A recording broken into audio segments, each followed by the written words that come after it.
পাপ আপনি করেছেন, কে নাই পাপ ছাড়া? প্রিয় ভাইরা আমার, আপনি আমলটি শেয়ার করে দিবেন। আপনি আমল না করে সওয়াব পেতে পারেন। সেটি কিভাবে জানেন? রাসূল সাল্লাল্লাহু আলাইহি সাল্লাম বলেন, বাল্লিগু আন্নি ওয়ালাউ আয়া। একটি আয়াত, একটি হাদিস, একটি আমল যখন তুমি জানতে পারো, সেটি শেয়ার করে দাও, সেটি সবার কাছে, তোমার ভাইদের কাছে জানিয়ে দাও। আপনি আমল না করে সওয়াব পাবেন। যদি আপনার একটি শেয়ারে অন্যজন আমল করে, তাহলে তার আমলের পার্সেন্টেজ থেকে আল্লাহ তাআলা আপনাকে সওয়াব দান করবেন। সুবহানাল্লাহ।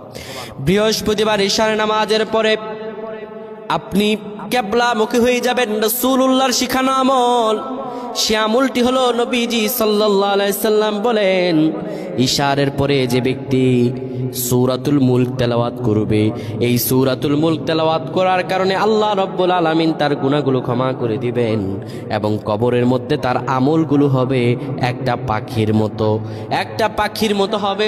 সেই পাখিটি এত সুন্দর হবে, তার আমলগুলো, সেই পাখিটি তার হয়ে ফেরেশতাদের সঙ্গে জবাব দিয়ে দিবে।